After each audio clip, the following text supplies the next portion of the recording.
Feeling too much is not a choice, nor is it a flaw.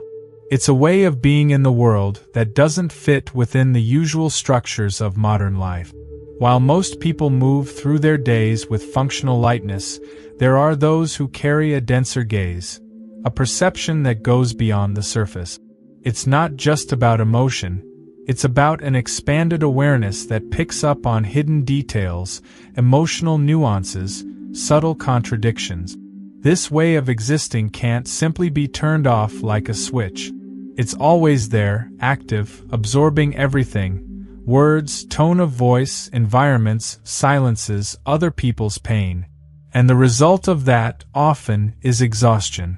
In Jungian psychology, this kind of sensitivity is directly linked to the psychic functions of the introverted intuitive type. These are people who don't just observe what's in front of their eyes, they sense what lies behind it. They are guided by symbols, hidden meanings, impressions that emerge from the unconscious. That's why everyday life, with its predictability and superficiality, often feels like an artificial play in which they don't belong. Life demands they adapt to a rhythm that doesn't match their nature. And this constant friction between what they feel and what is expected creates a sense of disconnection that's hard to explain. Philosophically, this experience recalls the concept of authentic existence in Kierkegaard and Heidegger. To live authentically is to carry the burden of facing the depth of being, even when it hurts, without any guarantee of belonging. For Jung, this path is necessary for individuation, that is, to become who you truly are in essence, rather than a mask adapted to your surroundings. This process of becoming whole can be painful, especially in a world that is still asleep. It's a kind of fatigue that doesn't come from tasks, but from the intensity with which everything is experienced. The mundane routine, for these individuals, demands more energy than most would imagine. A social encounter can be exhausting. A hostile environment, even without aggressive words, can trigger deep anguish. The mind won't go quiet. The body won't relax. And what others call too much sensitivity is, in truth, the natural consequence of living with an open psyche, one that's permeable and exposed to everything the world prefers to ignore. The pain of feeling too much cannot be fixed with shallow advice or ready-made phrases. It's essential to recognize that there are different kinds of consciousness, and some inevitably carry the weight of depth. What many see as exaggeration is, in fact, your genuine way of being. And when that consciousness is denied, silenced, or ridiculed, it doesn't disappear. It turns against you, transforming what should be a gift into suffering. That's why the first step isn't to change who you are, but to understand what that means. This emotional intensity is the beginning of a rare clarity in a world that runs on autopilot. And this path, though difficult, is also one of the most truthful anyone can walk. Being misunderstood isn't just a matter of language, it's a wound. One that doesn't bleed, but corrodes. For those who live with an inward gaze, for those who feel the world with extra layers, being understood becomes as vital as air. Because speaking, for these people, isn't about spilling words, it's about undressing the soul. It's an attempt to translate into sentences what's barely organized within. And when that isn't received, when the other responds with haste or judgment, it's not just the conversation that breaks. It's the hope of existing without disguise. Carl Rogers, founder of humanistic psychology, said that true listening is rare, and that being genuinely heard has an almost miraculous effect on the psyche.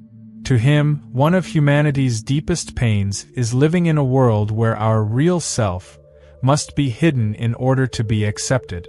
And when someone who feels deeply tries to show themselves and is met with coldness or impatience, a subtle trauma is born, the trauma of not being embraced in their essence. The result is a constant attempt to recalibrate one's expression. You begin to hide parts of yourself. You soften your words. You think 2, 3, 4 times before saying what's really on your mind. Not because you want to lie, but because you want to survive. Because at some point you learned that revealing your truth is frightening. That the silence that follows your honesty can hurt more than the loneliness of keeping quiet. But what no one tells you is that the pain of being ignored only grows over time. Viktor Frankl, psychiatrist and philosopher, observed that human beings don't suffer just from pain itself, but from the emptiness of meaning that pain can carry. And when you speak and are not heard, what gets hollowed out is the very meaning of communication, connection, sharing. Your words stop being a bridge and become a wall, and that starts to harden your chest, swallow your words, and suffocate your feelings. However, this pain must not be suffocated. It needs to be understood at its root. It's not about feeling too much, but about living with intensity and presence. You are not difficult. You simply require presence, something many people don't know how to offer. And as painful as it may be, this should not lead you to silence yourself. Because every time you hide what you feel to avoid bothering others, something inside you shuts down. And over time, that inner disconnection becomes a prison. The healing doesn't come from speaking to just anyone, but from finding a space where your words are heard with the soul. Jung said that true listening is the kind that perceives even what hasn't been said. That is the kind of listening that sets you free, that soothes, that allows pain to take shape and that shape to find rest. Until that space appears, staying true to your own truth is already, in itself, an act of resistance. Living in a world that celebrates the superficial while marginalizing depth is one of the most dehumanizing experiences for those who feel intensely. In a reality where everything must be light, fast, sellable, pleasant, depth becomes an obstacle. There is no space for silence, nuance, or reflection. Relationships are instant, conversations are shallow, emotions are streamlined like commodities. Life has become a storefront, and those who carry a dense soul often feel like they don't belong in the catalog. Contemporary society mass-produces a kind of accelerated subjectivity. From an early age, we learn to hide what we feel, to ignore difficult questions, to suppress discomfort. And so we start molding ourselves to fit, in conversations that bore us, in relationships that drain us, in routines that make us sick. But that kind of adaptation comes at a high price. Jung warned that the cost of not living in alignment with your essence is psychic fragmentation. Little by little, a person turns into a collection of roles. The one that pleases, the one that is accepted, the one that appears normal. But behind that appearance, a difficult-to-name emptiness begins to grow. That emptiness is the reflection of a soul left unused. When you're forced to live on the surface while holding an ocean within you, everything starts to lose its meaning. Everyday conversations sound repetitive. Celebrations feel rehearsed. Bonds become too fragile to hold anything real. You try to engage, to smile, to go with the flow. But inside, there's a constant discomfort, like watching everything from the outside, unable to truly take part. Existential philosophy addresses this experience as the condition of the stranger. Albert Camus described this feeling as a painful clarity, the awareness that the world around you is asleep in its own automatisms, while you remain too awake, too conscious, too alone. And that clarity is not arrogance, nor rejection of others. It's simply the realization that the life lived by most seems to lack truth. In a culture where entertainment is valued more than introspection, and where being interesting matters more than being authentic, depth becomes viewed as a problem. People want quick answers, ready-made advice, easy emotions. There's no time to process what's felt, nor willingness to listen to those who think outside the box. That's why people with depth start to feel like they need to edit themselves, to reduce their complexity, to fake lightness. But every one of these concessions leaves behind invisible scars. The pain isn't just in not being understood, it's in having to hide who you really are just to continue being accepted. And this constant conflict between essence and adaptation slowly drains the soul's vitality. Carl Jung affirmed that the process of individuation requires the courage to break away from these masks and return to your inner truth. Until that happens, living in a shallow world becomes a real burden. It's the weight of being whole in a reality that only accepts fragments. There's a kind of fatigue that can't be cured with rest. You can sleep 8 hours, take a vacation, slow down, and still wake up with a heavy body, a foggy mind, a tight chest. That fatigue doesn't come from routine, but from the misalignment between what you feel and what you live. It accumulates in swallowed silences, in emotions held back, in thoughts that never find space to breathe. It's the result of bearing, every single day, the weight of not being able to fully be who you are. Psychosomatic psychology has long shown that unexpressed emotions tend to lodge themselves in the body. Chronic muscle tension, persistent fatigue, unexplained aches, insomnia, and even autoimmune diseases are among the most common signs of a mind living in constant emotional repression. Carl Jung had already intuited this before science formally established it. For him, the body is a language of the unconscious. When the soul is silenced, the body screams. And that scream is not always heard. Often, it is medicated, rationalized, ignored. But it remains there, throbbing on the inside, like a silent cry for help. It's not laziness. It's not weakness. It's emotional overload. You absorb the atmosphere, the tension, the unspoken words. You carry in your chest the pain of others, the anguish of the world, your own internal chaos, all without rest. And all of this adds to the pressure of having to function normally, to smile in social interactions, to produce, engage, deliver. Every day you force yourself to appear light while you're falling apart, something inside you becomes disorganized. It's like wearing armor that protects on the outside but suffocates on the inside. Philosophically, this is the point where existence becomes unbearable. Heidegger called this state the fall, a kind of detachment from one's own being, in which a person lives automatically, alienated from their essence, guided by conventions they never chose. The deep soul, in trying to adjust to this automatism, begins to collapse. It feels as though it's drifting away from something sacred, essential, true, and that distance manifests as a diffuse unease, a lingering anxiety, a constant feeling of being in the wrong place, even when everything seems right on the surface. This prolonged state leads to a loss of vitality. Things that once moved you no longer make sense. Art loses its color, music its effect, encounters fail to fulfill. You begin to empty out without realizing it, because you live in a culture that doesn't recognize the symptoms of the soul. And when you try to explain this exhaustion, you often hear, "You just need to relax, it'll pass, you think too much." But it doesn't pass, because it's not just physical tiredness but a deeper kind of disconnection.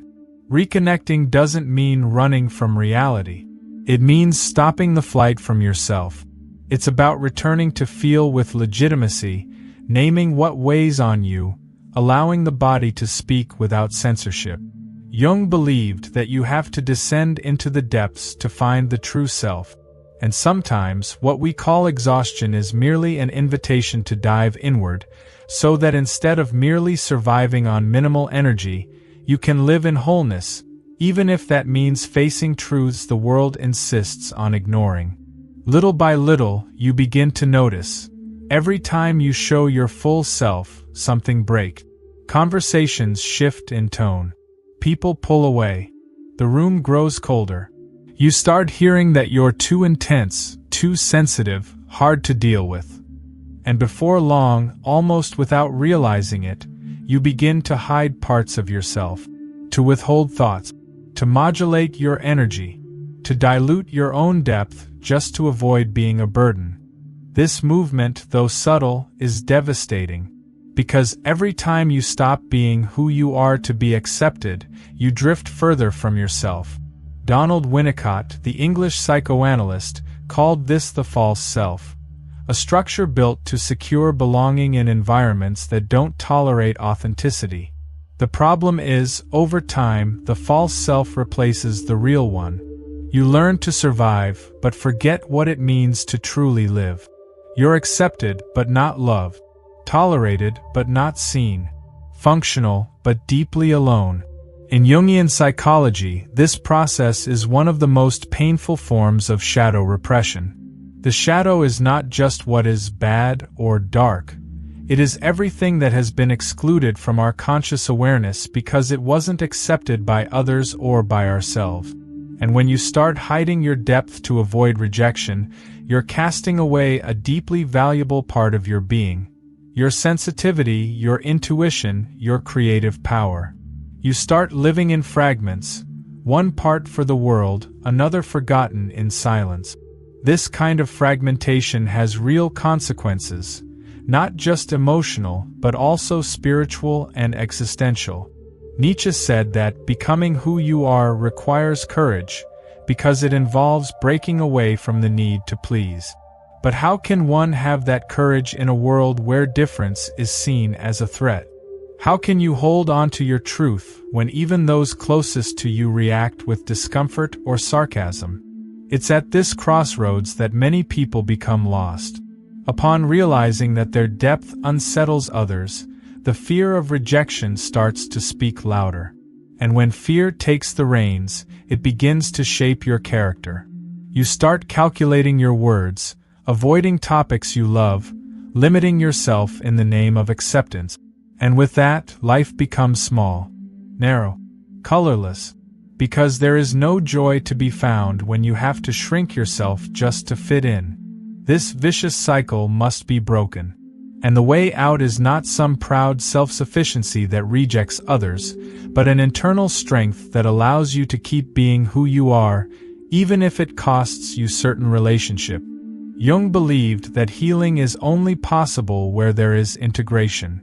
And to integrate means to bring into the light everything that has been denied, to look with compassion at what was cast aside, and to firmly uphold your own wholeness, even if it makes others uncomfortable.